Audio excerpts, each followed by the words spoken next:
चंदन कुमार सोनू जो सचिव हैं इस संस्था के, सम्मानित कर रहे हैं अंग वस्त्र, पुष्पगुच्छ और प्रतीक चिन्ह से। संस्था के रंगगुरु कुंदन कुमार जो राष्ट्रीय नाट्य विद्यालय से स्नातक हैं, मैं उनसे अनुरोध करूंगा कि वे आएं और अंग वस्त्र, प्रतीक चिन्ह और पुष्पगुच्छ से सम्मानित करें डॉक्टर अमित रोशन का।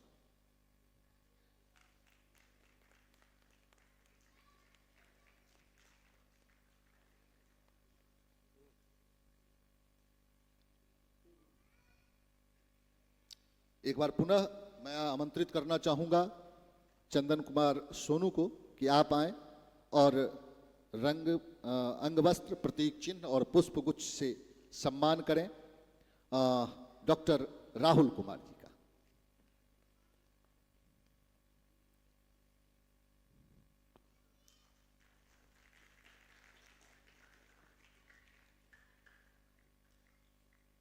मैं पुनः एक बार कुंदन को आमंत्रित करना चाहूंगा कि आप आएं और अंगवस्त्र, प्रतीक चिन्ह और पुष्पगुच्छ से सम्मान करें अमिय कश्यप का।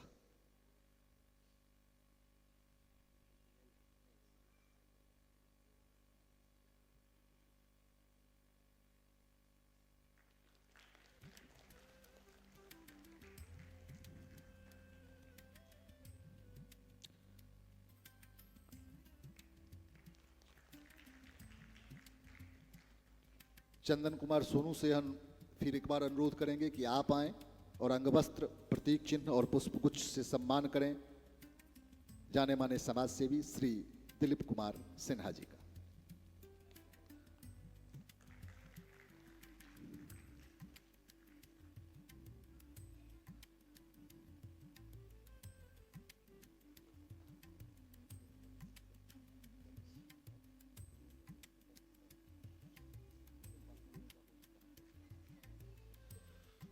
हो गया?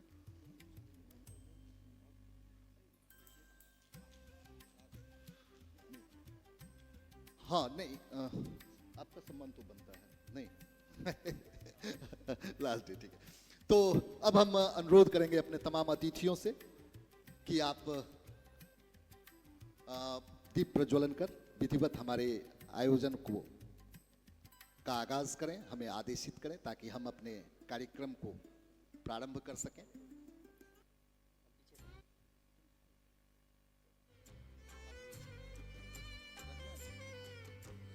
संस्कृति और परंपरा का ये अंग है कि हम अपने हर कार्यक्रम की शुरुआत दीप प्रज्वलन के माध्यम से करते हैं। दीपक जो हमें हमेशा प्रेरित करता रहता है अंधकार से प्रकाश की ओर और सत्ता से ज्ञान की ओर ले जाने के लिए।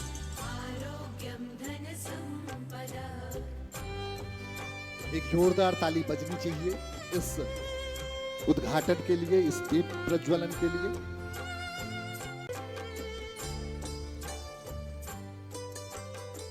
तो धन्यवाद।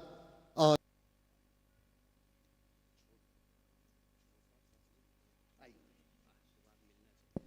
बहुत बहुत धन्यवाद। बात जब परफॉर्मेंस की हो तो मुझे लगता है कि कुछ कहना सुनना ज़्यादा नहीं, जब हम लोग देखने की बात हो। इसीलिए मैं ऐसे मंचों पे बात रखने से परहेज ही करता हूँ प्रायः।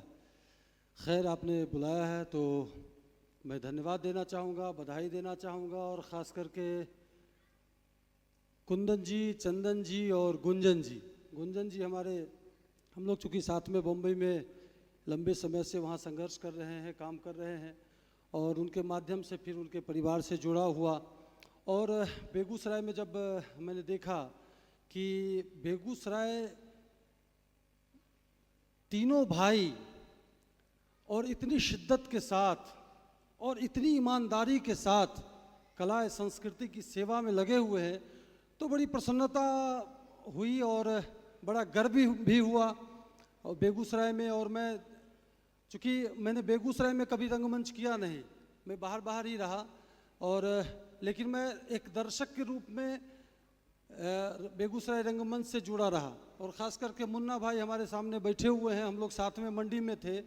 इनके माध्यम से मुझे बेगूसराय रंगमंच से जुड़ने का अवसर मिला, सौभाग्य मिला और मुझे प्रसन्नता होती है जब मैं भारतवर्ष के अलग अलग क्षेत्रों में जाता हूँ और बोलता हूँ कि बेगूसराय से हूँ, तो लोग कहते हैं अरे भाई बेगूसराय में रंगमंच बड़ा विकसित है, तो बड़ी प्रसन्नता होती है। और हमारे आदरणीय दिलीप सिन्हा जी ने कहा बेगूसराय की पहचान साहित्य और संस्कृति रही है, और इस संस्कृति को इन्होंने संजोए हुए रखा है।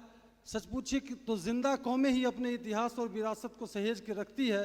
इसीलिए आप जो रंगमंच के कलाकार हैं बेगूसराय के, वो अपने विरासत को संजोए हुए हैं, इसके लिए बहुत बहुत धन्यवाद। और आज जिनका परफॉर्मेंस होगा उनको मैं शुभकामना देना चाहूँगा कि वो मध्य प्रदेश से यहाँ पे आए हुए हैं और बेगूसराय में अपना परफॉर्मेंस के लिए। और चूँकि बेगूसराय के दर्शक भी बहुत, उनका पैमाना भी बहुत बड़ा है, तो इसीलिए आप भी बेगूसराय आए होंगे तो बहुत अपना एक बढ़िया परफॉर्मेंस ही लेके आए होंगे, तो हम लोग मनोरंजन करते हैं। बहुत बहुत धन्यवाद, शुक्रिया। बहुत बहुत धन्यवाद। और अब हम आमंत्रित करना चाहते हैं शुभकामना और आशीर्वचन के चंद शब्दों के साथ। यूँ तो हमारे स्वागताध्यक्ष हैं, लेकिन उन्हें मैंने बचा कर रखा है अपने अतिथियों का स्वागत करने के लिए। उस समय वो उनका स्वागत करेंगे। आज उन्हें आमंत्रित करते हैं हम अपनी शुभकामनाओं और आशीर्वचन के लिए। डॉक्टर राहुल कुमार।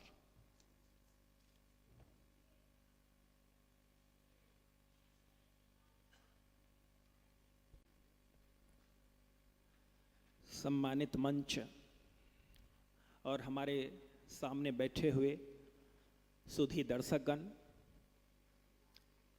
जिस तरह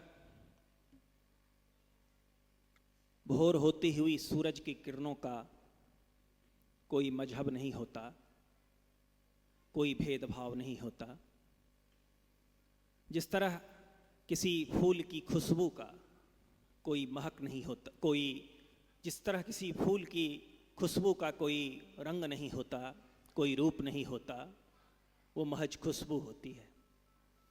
जिस तरह किसी मासूम बच्चे की मुस्कुराहट या भोर होती हुई किरणों का कोई मजहब नहीं होता, कोई भेदभाव नहीं होता, जिस तरह ठंडी हवाओं का कोई घर, आंगन, गांव, मस्कन, वतन या देश नहीं होता, ठीक वैसे ही जब भाव, चेतना, बुद्धिमत्ता और मानवीय नैतिक मूल्य एक साथ प्रकट होते हैं तो संप्रेषण प्रबल हो जाता है, शब्द कमजोर हो जाते हैं। तो उस संप्रेषण का जो प्रकटीकरण है वो नाटक के माध्यम से प्रकट होता है। और मैं आप तमाम लोगों के प्रति कृतज्ञ हूँ कि आप सभी हमारी इस पूरे टीम का मनोबल बढ़ाने के लिए इस प्रेक्षागृह में आए हैं। और मैं देख रहा हूं कि हमारे सामने डिप्टी मेयर भी बैठी हुई हैं, मैं उनका भी हार्दिक स्वागत करता हूं। और इस प्लेयर्स एक्ट से प्रत्यक्ष या परोक्ष रूप से जितने भी जुड़े हुए लोग हैं उन सब के प्रति अपनी कृतज्ञता को व्यक्त करता हूं। और इस पंक्ति के साथ बात को समाप्त करता हूं कि कोई बचाए भला उसे कैसे टूट जाने से, जो दिल बाज न आए फरेब खाने से। कोई बचाए भला उसे कैसे टूट जाने से, जो दिल बाज न आए फरेब खाने से। और न जाने कितने चिरागों को मिल गई शोहरत, न जाने कितने चिरागों को मिल गई शोहरत, एक आफताब के बेवक्त डूब जाने से, एक आफताब के बेवक्त डूब जाने से। और न जाने कितने मौसमों को वो छोड़ गया उदास, न जाने कितने मौसमों को वो छोड़ गया उदास। फूल खिलते थे जिसके मुस्कुराने से, फूल खिलते थे जिसके मुस्कुराने से। धन्यवाद। बहुत बहुत धन्यवाद।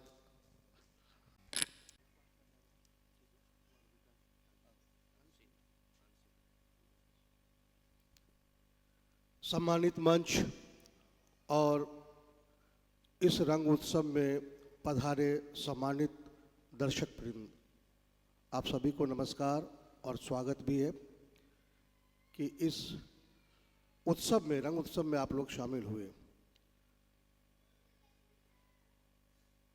जैसा कि द प्लेयर्स एक्ट केवल एक संस्था नहीं है, इस संस्था में पूरा परिवार ही है। अभी दिलीप दा बोले, कुंदन, गुंजन, चंदन भाई, उनके साथ उनकी अर्धांगिनी भी, उनकी पत्नियां भी हैं और उनकी सिस्टर भी नेहा वर्मा, जो बचपन से आप लोग देखते आ रहे हैं, वो भी है। और नई पीढ़ी में चंदन जो बड़े हैं यहाँ पे, उनका सुपुत्र अंश सिन्हा, वो भी रंगमंच में पदार्पण कर चुके हैं। यानी कि पूरा का पूरा परिवार ही रंगमंच से जुड़ा हुआ है। बहू, बेटी, बेटा, पोता, जितना भी है, एक रंग परिवार है। तो जैसा कि अमित भाई ने चिंता जाहिर की कि महोत्सव करने में कितनी परेशानियों का सामना करना पड़ता है, बावजूद हम लोग करते हैं। तो इसके लिए जो ये रंग उत्सव मनाया जा रहा है, हम पूरे द प्लेयर एक्स कोई परिवार को, रंग परिवार को, सदस्य को, जितने भी लोग इसमें शामिल हैं, सभी को मैं दिल से अपनी ओर से और अपनी संस्था की ओर से, आकाश गंगा रंग चौपाल एसोसिएशन की ओर से भी धन्यवाद देता हूँ। मैं धन्यवाद देता हूँ यहाँ के बेगूसराय के रंग संस्थाएं जो फेस्टिवल करती आ रही है। जैसा कि अमित भाई ने बताया, कुछ नहीं भी कर रही हैं, लेकिन जो कर रही हैं उनको भी, चाहे कोई भी लाख परेशानी हो, कहते हैं ना कि कौन कहता है कि आसमान में सुराख हो नहीं सकता, एक पत्थर तो तबीयत से उछालो यारो। तो अमित भाई ने जो इस बात की चिंता जाहिर की, फिर साहस भी दिखाया कि बस हमें आपका स्नेह, सहयोग चाहिए, आप आइए, आज 200 की संख्या में आए, कल आपकी संख्या बढ़ेगी, लेकिन हम करेंगे, हमें आपका सहयोग चाहिए, हमें आपका प्यार चाहिए। कलाकार जो होता है वो स्नेह का, प्यार का भूखा होता है, आपके सहयोग का भूखा होता है। कहते हैं कि ये माना कि कलाकारों के कोई दाम नहीं होते, मगर ये किसी के गुलाम नहीं होते। ये माना कि कलाकारों के कोई दाम नहीं होते, मगर ये किसी के गुलाम नहीं होते। बिकने के लिए बिक जाए ये यूं ही, वरना लाखों करोड़ों में नीलाम नहीं होते, लाखों करोड़ों में नीलाम नहीं होते। बस हमें आपका प्यार और ये ताली और स्नेह, आप आइए। और फिर जो अमित भाई ने साहस दिखाया, अमित भाई और वो रंग संस्थाएं, हमारी संस्थाएं, आप लोग जितनी रंग संस्थाएं बेगूसराय में सक्रिय है वो यहाँ करते हैं। और जो प्रवेश द्वार है वहाँ का मोर्चा आकाश गंगा रंग चौपाल संभाले हुई है। हम लोग भी फेस्टिवल करते हैं और राष्ट्रीय नाट्य महोत्सव बुलाते हैं। तो सबसे पहले द प्लेयर्स एक्ट रंग परिवार को साधुवाद, धन्यवाद इस फेस्टिवल के लिए, इस आयोजन के लिए।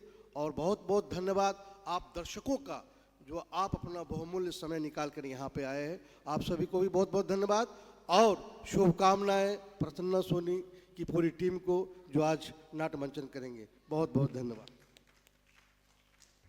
बहुत बहुत स्कूल की वधू बनने लायक कभी थी ही नहीं। हाँ, इक्ष्वाकु, रघु, हरिश्चंद्र के वंशज महाराज दशरथ ने तुम्हें अपनी पत्नी स्वीकार किया, राम जैसा बेटा पाया, और तुम्हें क्या चाहिए था रानी कह के? तू आ गया बेटा। बेटा मत कहो कह के, मेरी मां नहीं हो। मातृत्व का अधिकार मुझसे मत छीन बेटा। जिसे राजपाट से मोह हो, उसे बच्चों का मोह नहीं पालना चाहिए। तुम्हारे सत्ता लोग ने तुम्हें तुम्हारे बच्चों से दूर कर दिया। मेरा सत्ता लोग? हाँ, तुम्हारा, क्योंकि मुझे तो कभी ये सिंहासन चाहिए ही नहीं था। हाय, मैं कितना अभागा हूँ कि मुझे सिंहासन देने के लिए मेरा महान भाई आज जंगलों की खाक छान रहा है। मेरी माँ समान भाभी आज अरण्यों में भटक रही है। लखन को तुमकी सेवा का अवसर भी मिल गया, नियति ने इस लायक भी न समझा मुझे। नियति ने आपके भाग्य में वैभव लिखा है राजन। अब आप अयोध्या के महाराज हैं। से वैभव पर थूकता हूं मैं। सिंहासन बिना तेज का सूर्य है, बिना मणि का नाग है। मेरे हृदय का सम्राट चला गया, अब यह राज्य अनाथ है। आज कभी क्षमा नहीं। रानी कैकेयी ऐसी तो ना थी। ये सब तेरी ही संगत का असर हुआ है उल्टा। वो तुम्हारी नानी की तरह क्रोध में भी ऐसी अपमानजनक भाषा तुम्हें शोभा नहीं देती। जब माँ से ही कोई रिश्ता न रहा तो काहे की नानी और नाना। तो रुक कुलच्छड़ी, तुझे अभी दंडित करता हूं। आप अयोध्या के महाराज हैं, आप चाहें तो दंड दे सकते हैं। किंतु मेरा अपराध क्या है? ये अयोध्या के महाराज श्री राम के साथ षड्यंत्र किया है, राष्ट्रद्रोही है। किंतु अयोध्या के महाराज तो आप हैं। सावधान, यदि मुझे दोबारा महाराज कहा तो तेरी जुबान काट लूंगा मैं। परंतु महाराज, चुप हो जा कुलच्छड़े। क्या कर रहे हो? नारी पर हाथ उठाना स्कूल की रीत तो नहीं है ना? इनके संस्कारों ने ही मेरे हाथ बांध रखे था। अब तक तुम दोनों को सैकड़ों चाबुक लगा चुका होता।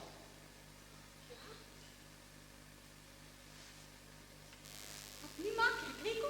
नहीं, अपने पिता की हत्यारन कैकेयी को, अपने राजा की शत्रु कैकेयी को। तुम मुझे सुनना भी नहीं चाहते? मेरी चेतना राम के साथ चली गई। मेरी इंद्रियां निष्क्रिय हो चुकी हैं। मैं अंधा और बहरा दोनों हो चुका हूँ। मुझसे यूं घृणा ना करो पुत्र। शब्दों में कहूं कि तुम मेरी मां नहीं हो, तुम किसी की मां नहीं हो सकती। न भूतो न भविष्य, संसार में ऐसा कोई उदाहरण नहीं मिलता जिसमें कोई पुत्र कुपुत्र नहीं हुआ। किंतु माता कुमाता हो, यह गौरव भी तुम्हें भी मिला है रानी कहके। 4 सुपुत्रों की कुमाता। गौरव या अपयश? मुझसा अपयश, मुझसा कलंक, मुझसा लांछन तो किसी ने कमाया ही नहीं। हाय, इस वंश की रक्षा में जघन्य अपराध हो गया मुझसे। तो कौन विश्वास करेगा मेरी मंशा पर, जब मेरा अपना जना पुत्र ही मुझे सुनने को तैयार नहीं? चोरी पकड़े जाने पर चोर कहानियां ही बनाता है। मुझे तुम्हारी किसी भी कथा पर विश्वास नहीं। इसलिए सुनकर समय नष्ट करना व्यर्थ है। यही समय मैं अपने राजा को मनाने में लगाऊं, शायद अवध के सुदिन फिर लौटे। वो 14 वर्ष तक नहीं लौटेंगे। मैं भी 14 वर्षों तक उनके चरणों में पड़ा रहूंगा। और प्रजा के प्रति कोई उत्तरदायित्व नहीं आपका। जब भी तो रामराज ही चाहती है। रामराज एक कल्पना है जो कभी पूर्ण नहीं होगी। होगी। मैं अयोध्या में रामराज लेकर आऊंगा।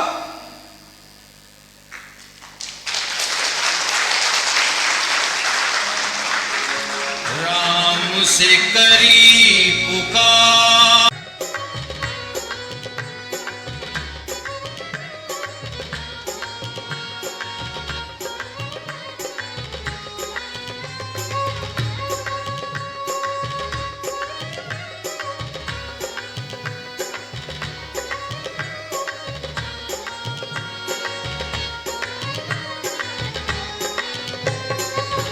भाग प्रजा का जागा, भाग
और उसका भाग जाग जाएगा।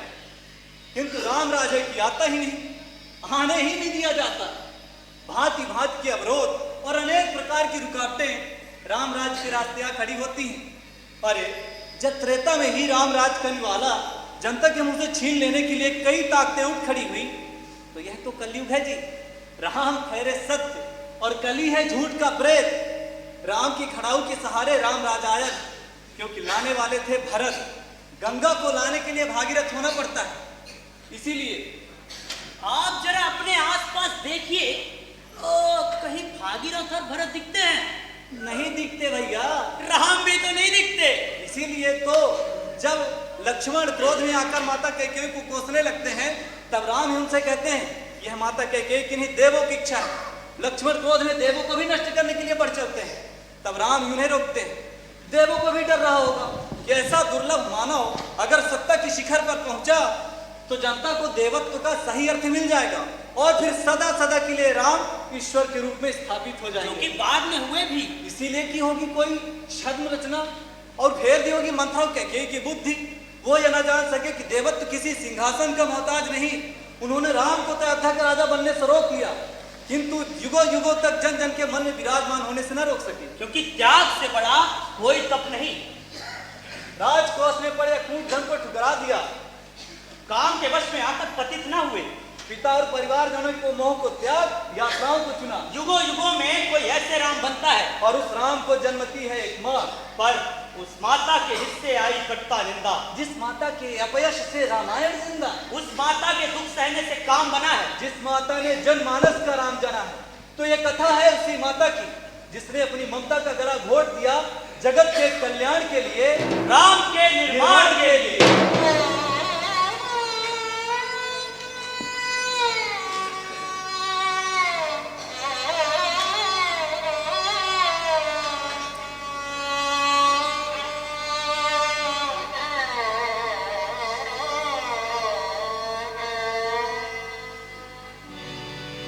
फूले फले फूले फले रानी बेटी, फूले फले रानी बेटी, फूले फले जीवन कटे तेरा खुशियों तले, खुशियों तले रानी बेटी, फूले फले नारी ने ममता का बचपन तेरा आँखों का काजल, आए बसंत फिर बहारे, करूँ प्रार्थना मैं तुम्हारे लिए, करूँ प्रार्थना मैं तुम्हारे लिए, बिजली बता मुझ पर टली।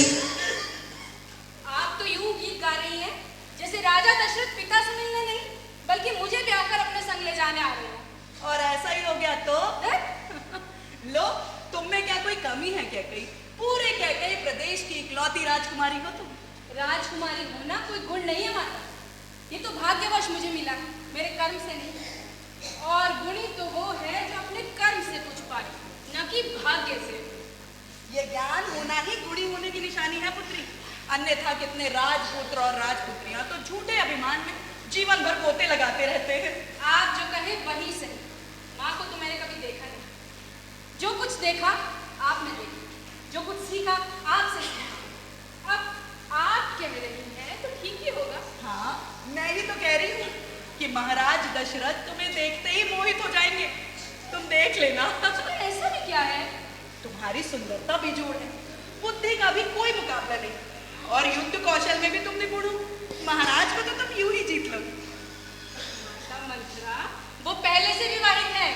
वो तुम्हें कौशल्या से भी अधिक प्रेम करेंगे, तुम ही उन्हें सबसे प्रिय रहोगी, तुम देख लेना। हाँ हाँ, देख लूंगी। वो अभी महल में आए भी नहीं और आपने मुझे उनके संग विदा करने के सपने भी संजो लिए। क्यों हर समय मेरी चिंता में डूबी रहती है?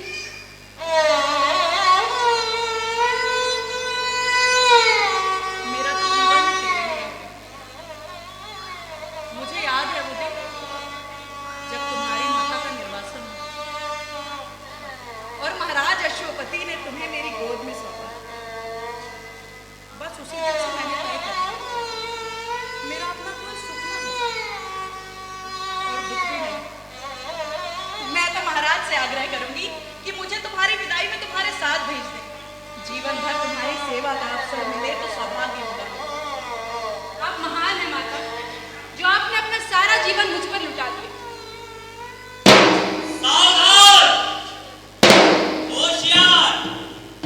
कैकेय प्रदेश के दिन अवध नरेश महावीर दशरथ को लेकर कैकेय प्रदेश के महाराज अश्वपति पधार रहे हैं। आइए महाराज, आइए।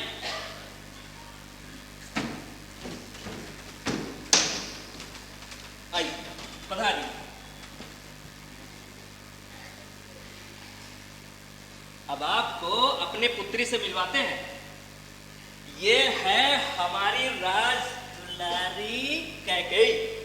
पुत्री, जाओ महाराज को प्रणाम करो।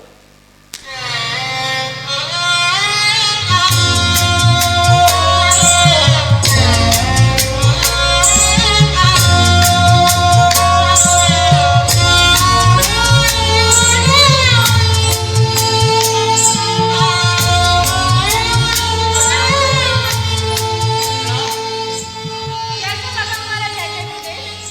जैसा सुना था उससे बढ़कर और कैसा सुना था? सुंदर, मनमोहक। महाराज, आप लोग बातें कीजिए, मैं और राजकुमारी भोजन की व्यवस्था करते हैं। आइए राजकुमारी।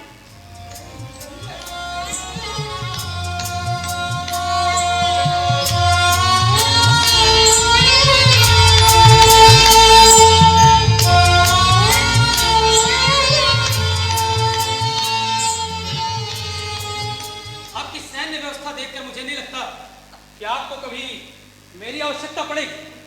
आप वीर हैं। आपके यहाँ आने भर से मेरी सेना में शौर्य का प्रभाव हुआ। आपने अपना अमूल्य समय देकर मेरे एक एक सैनिक से बात की, यह अपने आप में बड़ी बात है। योद्धा, दूसरे योद्धा को सम्मान देना मेरा धर्म है। भले वो सैनिक हैं, आपके राज्य की चाकरी कर रहे हैं, किंतु हैं तो योद्धा ही। एक वीर योद्धा को सम्मान देने का धर्म मैंने भी निभाया है राजा।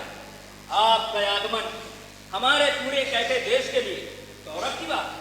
गौरव की बात तो मेरे लिए है कि इतना सुदृढ़ राज्य व्यवस्था, इतना उत्तम सैन्य दल, इतनी विशेष योजनाओं के बारे में समीप से जान सकने का अवसर मिला है। मैं विश्वास के साथ कह सकता हूं कि आप एक गुणी राजा हैं। मैं तो बस एक गुणी पुत्री का पिता हूं। मेरे राजकाज की जिन व्यवस्थाओं के बारे में आप चर्चा कर रहे हैं, उसके सब हकदार कैकेयी हैं।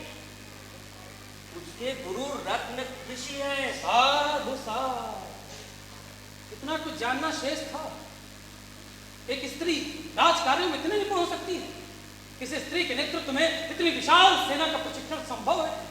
सोचकर ही मन अचरज से भर जाता है। आप धन्य हैं जो आपको कैकेयी जैसी पुत्री मिली है।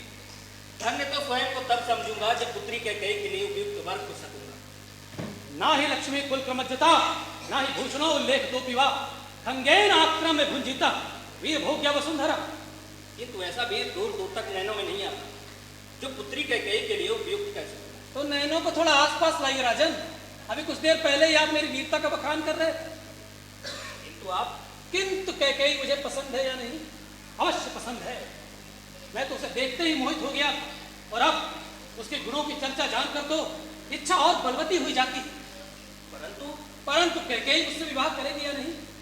अवश्य करेगी। स्त्री उसी पुरुष का पाणी ग्रहण चाहती है जिसके कठोर वक्षस्थल में एक कोमल हृदय है, जिसके आंखों में पुरुषार्थ का तेज और आंखों में प्रेम की शीतलता हो,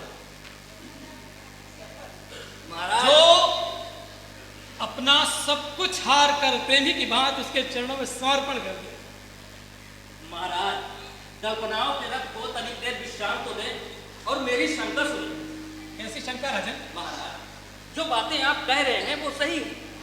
आपके जैसे जमाता पाकर मैं गौरव और आनंद ही महसूस करूंगा, किंतु मैं एक पिता हूं। कौन पिता चाहेगा कि उसकी पुत्री के हिस्से का प्रेम बंट जाए? आप पहले से विवाहित हैं। विश्वास कीजिएगा, कैकेयी के प्रति प्रेम में मेरा विवाहित होना बाधा नहीं बनेगा। और आपकी पत्नी कौशल्या? कौशल्या ममता की प्रतिमूर्ति हैं, वो कैकेयी को छोटी बहन की तरह स्वीकार करें। फिर भी यदि आप थोड़ा समय लेकर विचार करें तो कदाचित आपका मन बदल जाए।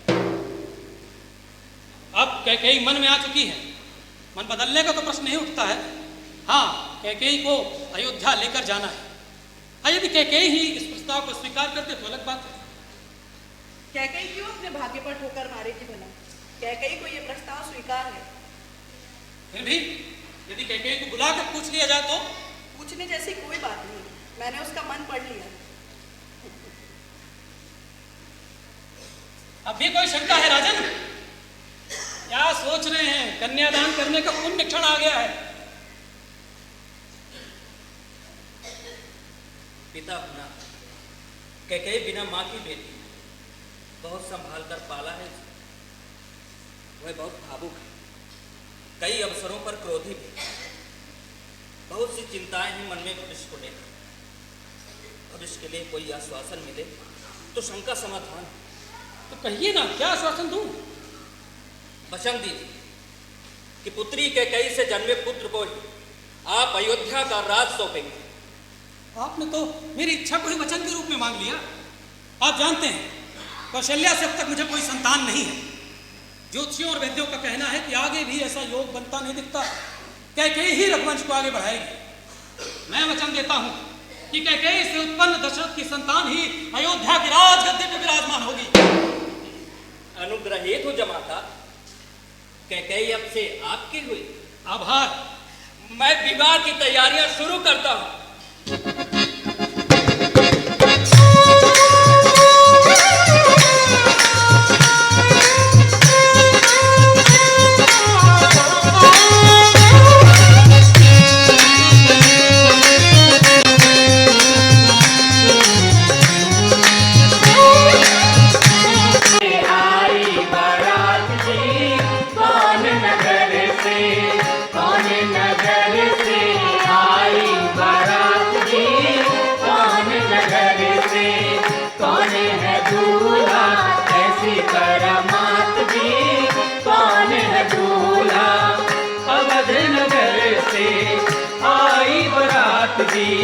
अवध नगर से आई बारात जी, दशरथ दूल्हा वाह क्या बात जी।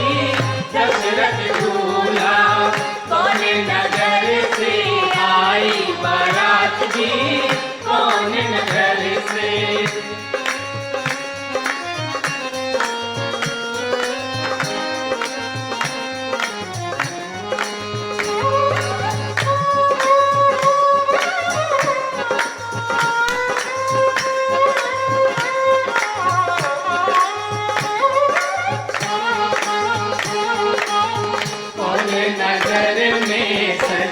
बारात जी कौन नगर में, कौन नगर में सजी बारात जी, कौन नगर में। कौन है दुल्हन क्या उसकी बात जी, कौन है दुल्हन। नगर के में सजी बारात जी, नगर के में सजी बारात जी। कैकेयी चांद सी पूनम की रात जी, कैकेयी चांद सी, कैकेयी चांद सी पूनम की रात जी।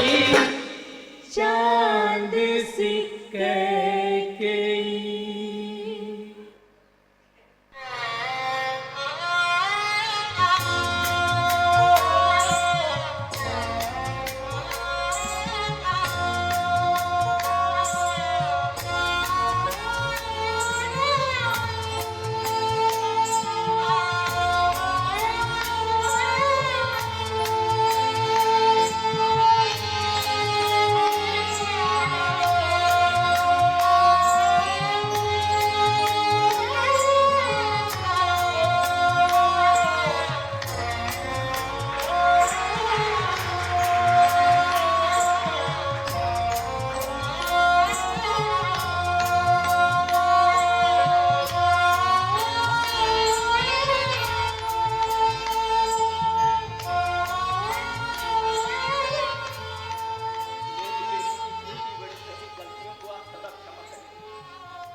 खूब बातें कीजिए।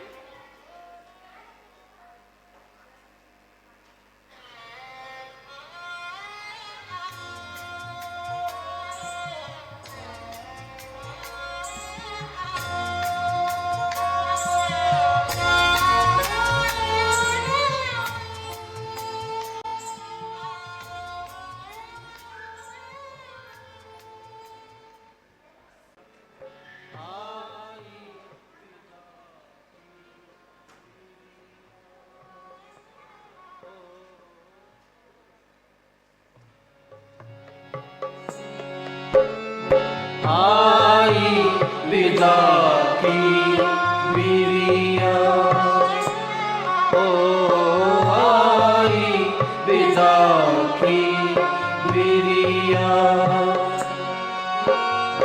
नैनन नीर की झिरिया,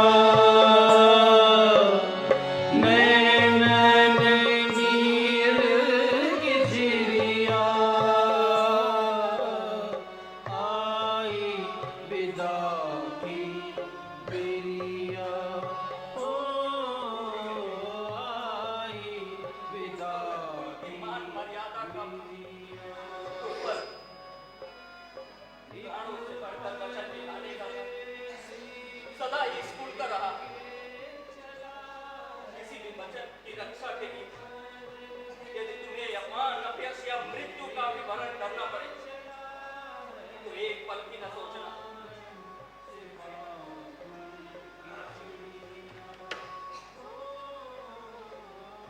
मंथरा, तुम छाया की तरह प्रतिपल कैकेयी के साथ रहना। रघुकुल की मान मर्यादा में किसी भी प्रकार की कोई त्रुटि न हो, इस बात का सदा ध्यान रखना। जमाता, इस दासी को भी अवध में स्वीकार करे।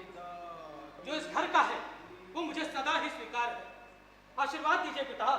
एक परदेस नैनन नीर की झिरिया,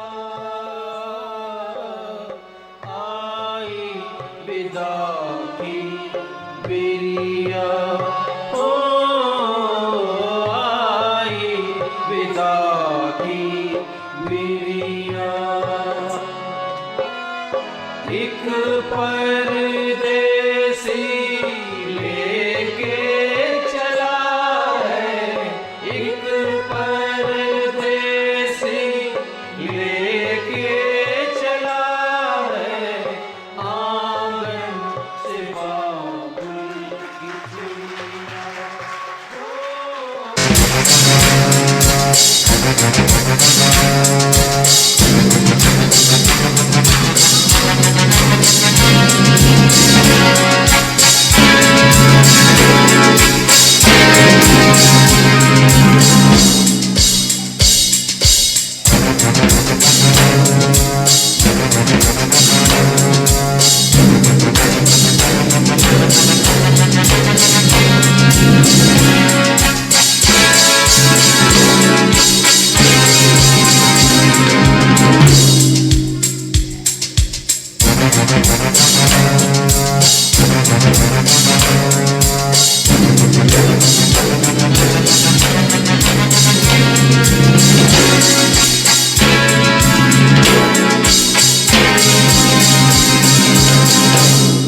महाराज दशरथ की जय, महाराज इंद्र की जय।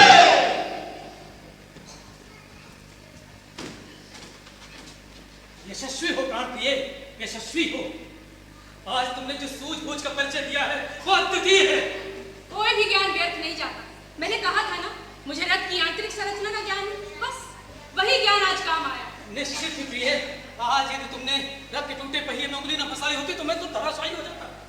मांगो मांगो, तुम मुझसे क्या चाहते हो, मैं बहुत प्रसन्न हूँ। मैं तुम्हें एक नहीं बल्कि दो वर देने को तैयार हूँ। प्रेम में याचना कैसी? आपका प्रेम मुझ पर अगाध है। कुछ और चाहिए ही क्यों? फिर भी मैं तुम्हें वचन देता हूँ कैकेयी कि जब भी तुम मुझसे कुछ मांगोगी मैं अवश्य दूंगा, चाहे वो प्राण ही क्यों ना हो। समय आने पर मांग लूंगी। क्या प्राण? नहीं, प्रेम। प्रेम मांगने की क्या जरूरत है, वो तो तुम पर वैसे ही अगाध है। आपके प्रेम के बिना तो मैं भी अधूरी। प्रेम बिना तो ये जग ही अधूरा है।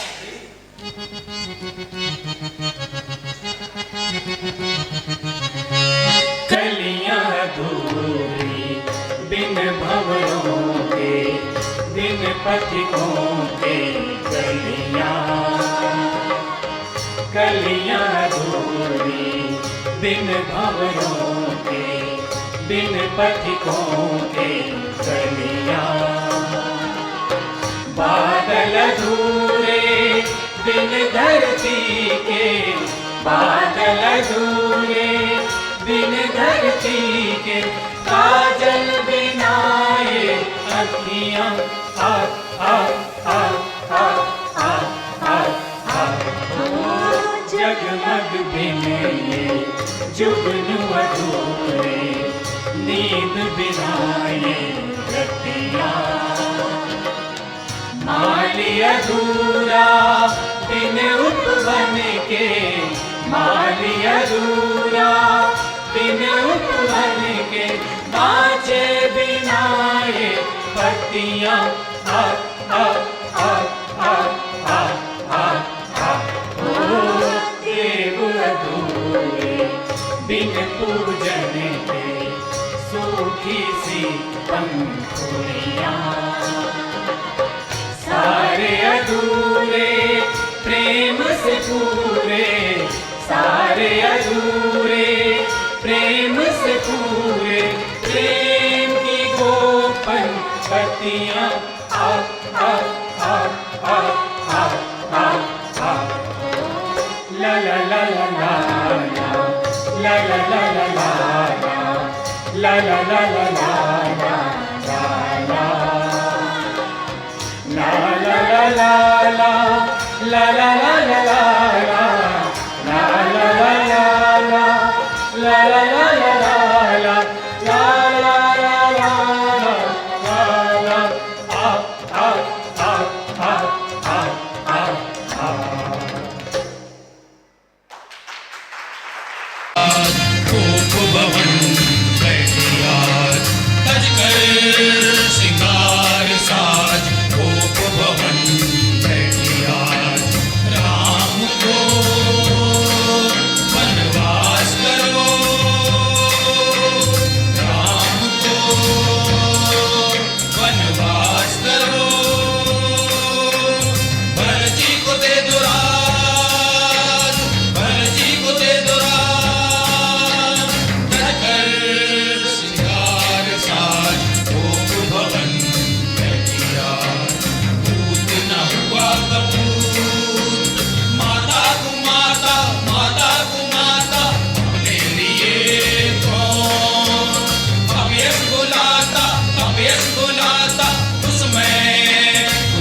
अच्छा होता कहके कि तुम मेरे प्राण मांग लेती। राम, जिस पर तुम्हें ही अगाध प्रेम था, उसके लिए 14 वर्ष का वनवास। तुम्हें क्या लगता है कैकेयी कि आज भरत यहाँ होता, वो अपने भाइयों के संग वन को न चला गया होता? तुम अपने भरत को ही न जान पाई कैकेयी। ऐसे सिंहासन पर बैठना भरत कभी स्वीकार नहीं करेगा। चले चले वन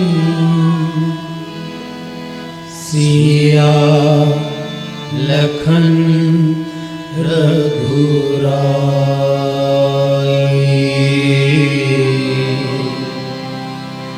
लखन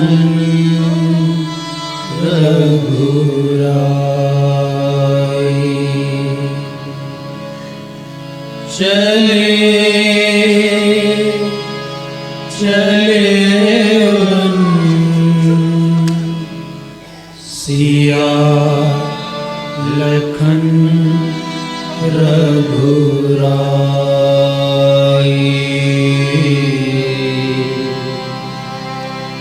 लखन रघुराई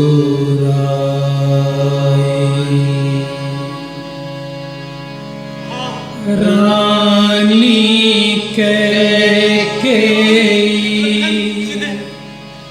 अनरथ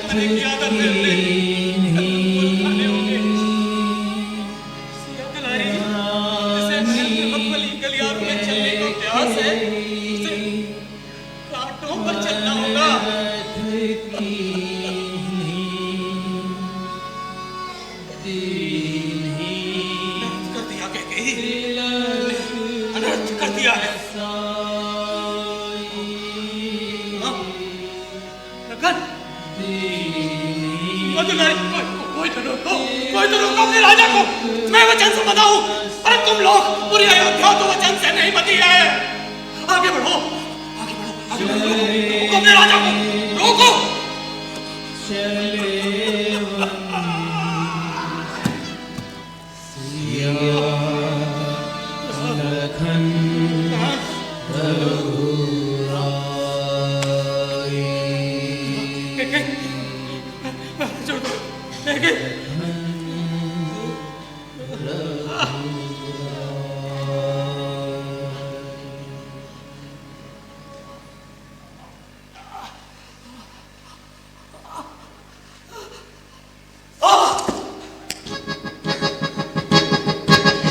सावन बरसे भादों गरजे पवन चले पुरवाई पवन चले पुरवाई कौन बिरख निज बीजत हुई है राम लखन दो भाई राम लखन दो भाई राम लखन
उसी अवध में मैं आज अकेली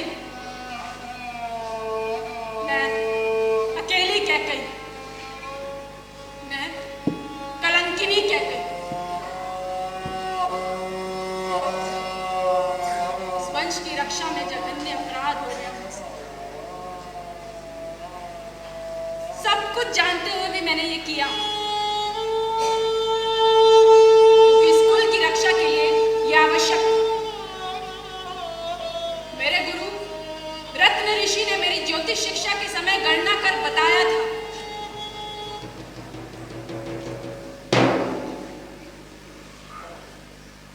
अयोध्या के महाराज दशरथ के बाद यदि उनकी कोई भी संतान 14 वर्षों तक राज सिंहासन पर बैठी तो समूचा इक्ष्वाक वंश नष्ट हो जाएगा। मैं बहुत छोटी थी, मुझे नहीं पता था कि मैं ही इस महान कुल की वधू बनूंगी। किंतु मेरी बात पर किसी ने विश्वास नहीं किया। जब मेरा जना पुत्र भरत ही मुझे सुनने को तैयार नहीं, तो कोई और मेरी बात को क्या सुने। राम चले गए, मैं भी गई थी राम के पीछे पीछे उन्हें मनाने, लेकिन वो नहीं माने। उन्होंने कहा वचन तो पिता को दिया है, किसी और के कहने पर कैसे तोड़ दूं? राम नहीं आए। मेरी प्रतीक्षा समाप्त नहीं हुई और फिर एक दिन रावण का वध कर अवध के राम, सिया के राम लौटे।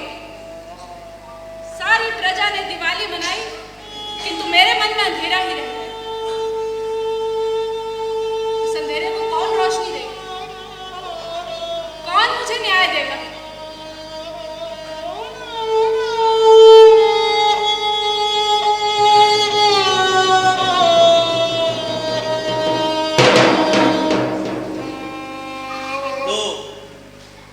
लोग सबके साथ न्याय करता है, तुम्हारी गाथा लोक में गाई जाएगी। किंतु शास्त्रों ने मेरे साथ न्याय क्यों नहीं किया? आपकी कलम ने मेरे लिए निंदाएं क्यों लिखी? प्रशंसाएं थी तुम, यूं लिखी कि निंदाएं भारी पड़ गई। इस संसार पर सबसे भारी क्या है? ये जीवन जिसका बोझ उठा पाना किसी के लिए संभव नहीं था। तब विधाता ने इस धरा को चुना, उसी तरह मैंने तुम्हें चुना। धरती के हिस्से में कुछ सुंदर परिकल्पनाएं तो आई, किंतु मेरे हिस्से में क्या? राम, तुम्हारे हिस्से में राम है, तुम्हें और किसी की चिंता नहीं करनी चाहिए। मेरे राम ने तो कभी तुम्हारी निंदाएं नहीं की, मेरे राम ने तो कभी तुम पर लांछन नहीं लगाया। अब मूर्ख तो धरती का भी उपकार नहीं मानते, तुम ऐसे मूर्खों के कहे को सुन ही क्यों रही? राम की सुन, राम ने सदा ही तुम्हें पूजा। तुम्हारे हिस्से में भरत सा बेटा आया, भरत सा आदर्श पुत्र, भाई और आदर्श राजा इस संसार में कोई दूसरा है? राम के राज पर उनके अपने बच्चे लव और कुश ने उन पर प्रश्न चिन्ह लगाया, प्रजा से उठकर एक धोबी ने उन पर कलंक लगाया, परंतु भरत का शासन निष्कलंक रहा। और उसी भरत ने मुझे मां मानने से इनकार कर दिया। तभी तो राम महान हुए। सोचो सोचो, तुम न होती तो क्या? तो कोई और स्त्री होती, आप किसी और के भाग्य में अपयश लिख देते। महाकवि हैं आप। डकैत था मैं, ये तुम्हारे प्रताप ने मुझे महाकवि बनाया, और तुम सा विरला पात्र में दूसरा रच ही न पाया। मेरी क्षमताएं तुम पर आकर समाप्त हो। हाँ, ये तुम्हारा कोई दोषी है तो वो मैं, जिसे ये संसार महाकवि वाल्मीकि कहता है। किंतु मेरे माध्यम से जो कष्ट आपने सीता को दिए, उर्मिला मंदोदरी को दिए, सुमित्रा और कौशल्या को दिए, उनका क्या? कथा सूत्र, ये सभी किसी न किसी कथा सूत्र से बंधे थे। तुम सबकी तरफ से दोषी हो। हाँ, तुम्हारा योगदान अहल्या और शबरी के उद्धार, बाली और रावण के संहार में, राम और हनुमान की मित्रता, अरण्य काल में अनेक राक्षसों के विनाश का कारण तुम्हारे कारण वानरों, नीचों और गिद्धों को भी सुखाज करने का अवसर प्राप्त हुआ। ऋषि मुनियों का उद्धार तुम्हारे कारण राम भगवान राम हुए। तुमने जन जन के राम को जन्म दिया। तुम हो राम की मां, तुम निंदनीय नहीं वंदनीय हो। तुम्हारी गाथा लोक में गाई जाएगी।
तीनों काल में हैं आप?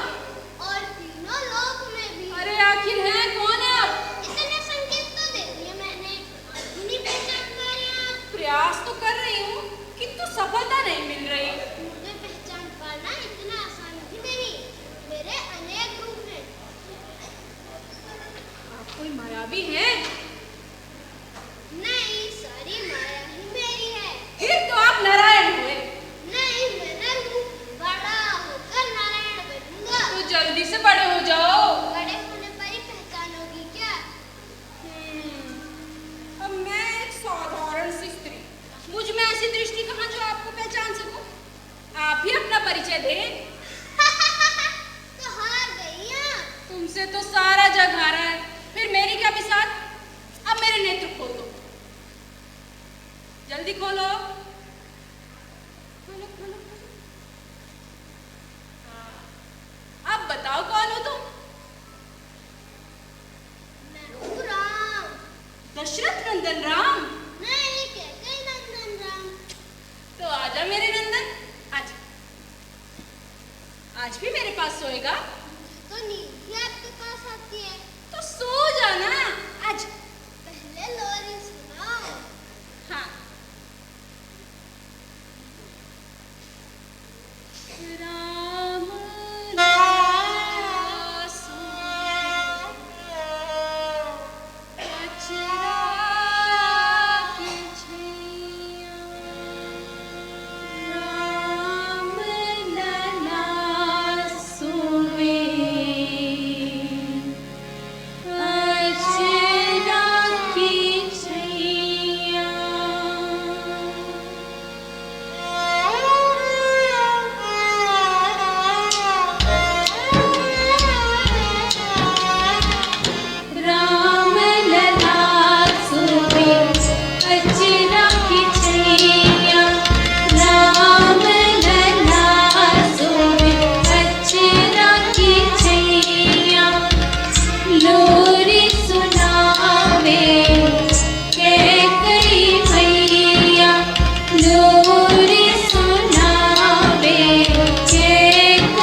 तेरी बातें कैसे साधारण हो सकती हैं? असाधारण तो आप हैं, इसलिए आपसे ही मांग रहा हूँ। मांग न पुत्र, यदि प्राण भी मांगेगा ना तो भी दे दूंगी। प्राण से बढ़कर प्रतिष्ठा होती है। तेरी प्रसन्नता के लिए वो भी लुटा दूंगी। सोच लो माँ। अब राम स्वयं कुछ मांगे और मनुष्य सोचने बैठ जाए, ये तो मूर्खता की पराकाष्ठा हुई। मैं जो वचन मांगने जा रहा हूँ उसे देने के बाद संसार की दृष्टि में आप मूर्ख ही मानी जाएंगी। पुत्र प्रेम में माँ मूर्ख ही कहलाती हैं। तू तो मांग। मैं बार बार कह रहा हूँ, सोच लो माँ। अभी मना भी कर सकती हो, वचन देने के बाद मना न कर पाओगी। इस कुल की रीत से तुम भी तो बनती हो। पुत्र प्रेम में माँ कुछ नहीं सोचती, और फिर पुत्र राम सा हो तब तो कदापि नहीं।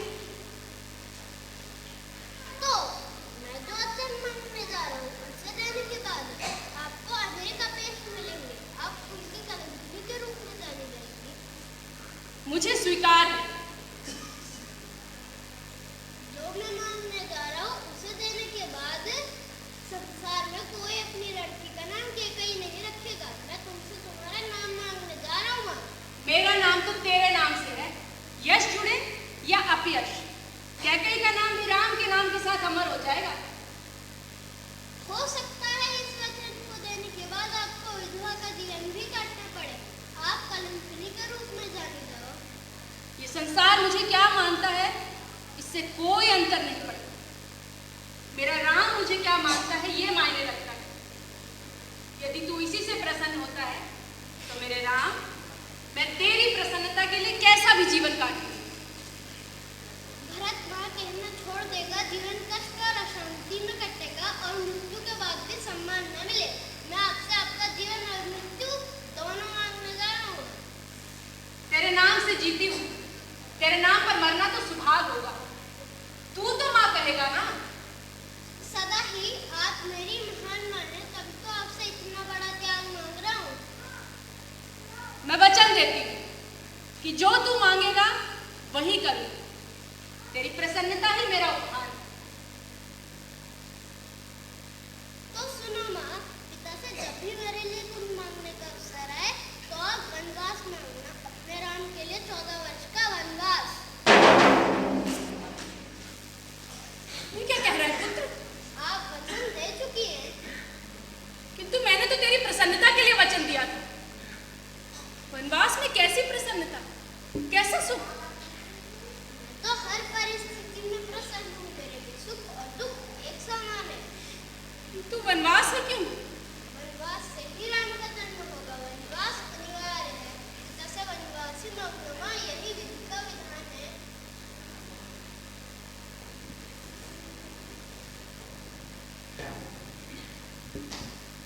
चुप क्यों हो माँ? गाओ ना लोरी।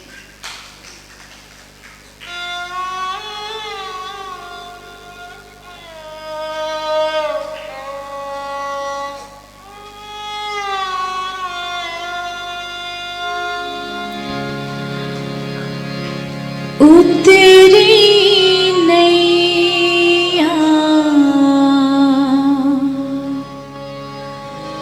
सागर पार, रह गई ममता की छैया।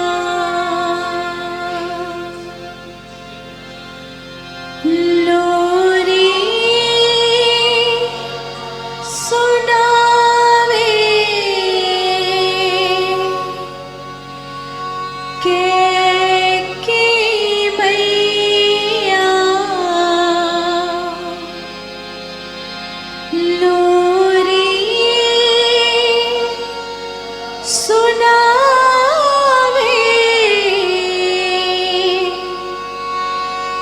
के मैया।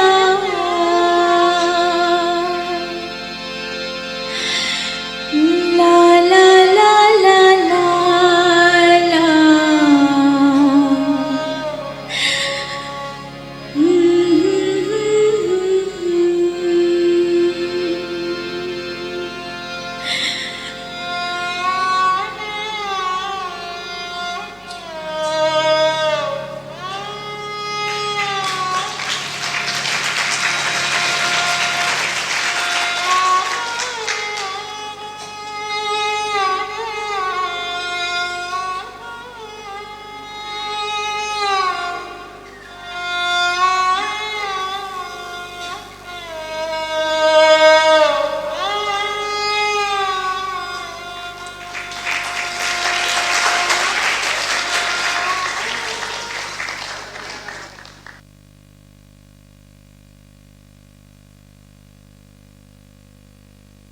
आपको देर हो गई है, मैं जानता हूं, लेकिन कैकेयी के खलनायिका से नायिका तक के सफर को इस मंच पर रंगदूत के इन कलाकारों ने जिस तरीके से जिया है, इसके लिए एक जोरदार ताली तो बनती है।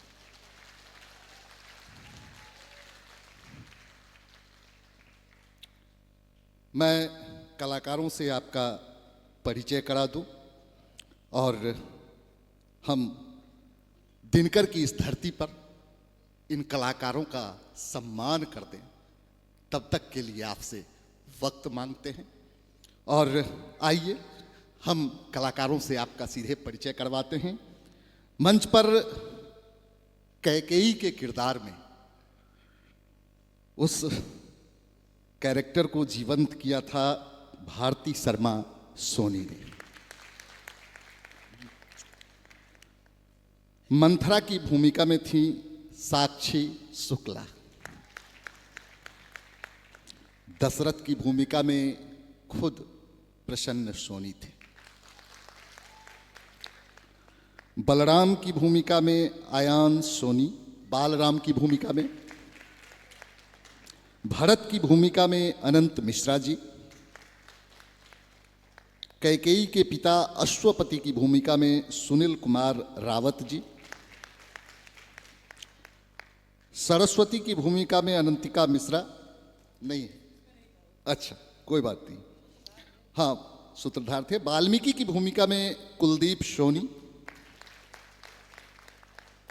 संगीत डॉक्टर अभिषेक त्रिपाठी जी का, प्रकाश परिकल्पना लोकेंद्र सिंह जी की थी,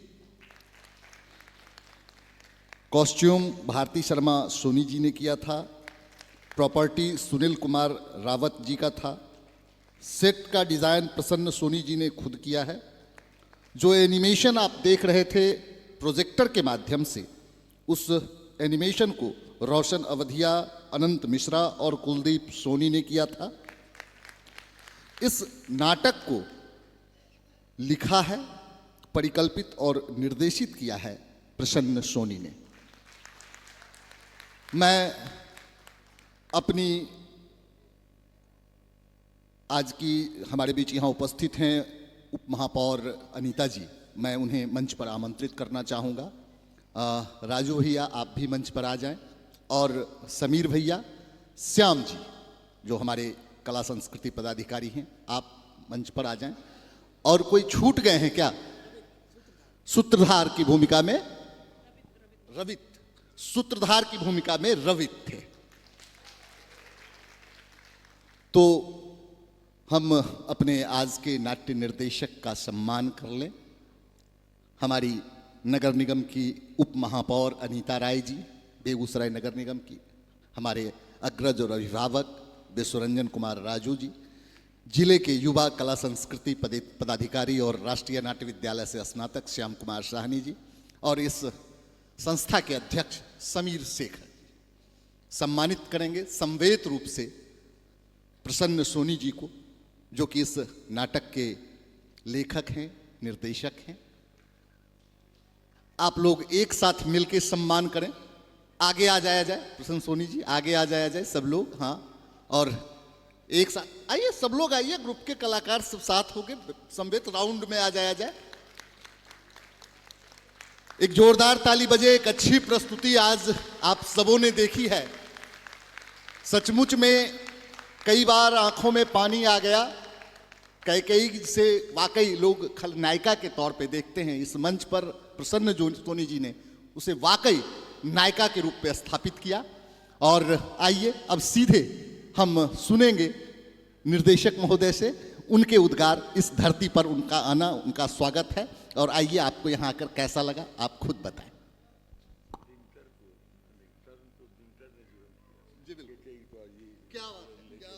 धन्यवाद सर, धन्यवाद। आप सब बेगूसराय के गणमान्य नागरिकों का मैं अपनी पूरी टीम की तरफ से बहुत बहुत धन्यवाद ज्ञापित करता हूँ। आपने हमें प्यार दिया। इसके अलावा यहाँ तक लाने वाले हमारे दोनों बड़े भाई कुंदन भाई साहब और गुंजन भाई साहब, टीपीए की पूरी टीम, टीपीए रंगमंडल की, मैं उनका बहुत बहुत आभारी हूँ कि उन्होंने हमें प्रस्तुति का अवसर दिया है। और जो त्रुटियाँ रह गई हैं उनके लिए मैं अपनी पूरी टीम की तरफ से आप सभी दर्शकों से क्षमा प्रार्थना करता हूँ। अगले शोज़ में हम ज़रूर इनको और बेहतर करने का प्रयास करेंगे। बहुत बहुत धन्यवाद। यूँ तो राजू भैया बहुत कम बोलते हैं, लेकिन जितना बोलते हैं बहुत खूब बोलते हैं। और क्या बोला उन्होंने कि दिनकर जी ने कर्ण को जीवंत किया और प्रसन्न जी ने कैकेयी को जीवंतता दी है। एक जोरदार ताली बजे। राजू भैया के इस वक्तव्य के लिए। दादा, हम आभारी हैं आपके इस वक्तव्य के, बहुत खूबसूरत बात आपने कही। और अब हम चाहेंगे, हमारी उप महापौर अनीता जी पूरे नाटक को देखती रही हैं, तो उनके भी उद्गार और उनके आशीर्वचन की आकांक्षा है। अनीता राय जी। ये दिनकर की धरती है और इस धरती पर आप सभी कलाकार का स्वागत है। जिस तरह आपने इस नाटक को दिखाया है, लग रहा था साक्षात हम लोग रामायण को देख रहे हैं। इसके लिए बहुत बहुत धन्यवाद। और हम भगवान से यही दुआ करेंगे कि आप इसी तरह अपना प्रदर्शनी नाटक के रूप में राम भगवान का आप कर रही हैं। सारे टीम का सहयोग है और सचमुच भगवान खुद नहीं आते, आप जैसे हमारे जैसे ऐसे दूत भेज देते हैं जिनका नाम लेने से ही लगता है कि सचमुच राम हमारे साथ हैं। बहुत दिनों के बाद जब राम लला की अयोध्या में महल में बैठाया गया तो हर घर से एक आवाज़ आती थी कि राम आएंगे आएंगे राम आएंगे। आप आज ये नाटक करके, और आपने तो केकई का रोल के साथ साथ सचमुच लग रहा था हम सारे बेगूसराय वासी को कि आप बहुत अच्छा नाटक की हैं। और बहुत अच्छा ये प्रदर्शनी से सारे शहरवासी जितने यहाँ थे, और आपका जो ये रोल था सारा कैद भी हो गया हम लोग के कैमरा में। आप चली भी जाएंगी तो आपके नाटक को हम लोग देखते रहेंगे। ढेर सारी इस दिनकर की धरती से आपको ढेर सारी शुभकामनाएं। जय हिंद, जय बेगूसराय। आप सारे टीम को फिर से बधाई। धन्यवाद। बहुत बहुत धन्यवाद। और आज की प्रस्तुति आपने देखी, कल के लिए आपको आमंत्रित करते हैं। कल एक शानदार प्रस्तुति आपके इंतजार में रहेगी। कल कुलदीप कुणाल के निर्देशन में द राइजिंग सोसाइटी भोपाल की प्रस्तुति मजनू लाउंसमेंट। जी हां, मजनू लाउंसमेंट को देखने के लिए आपको पुनः आमंत्रित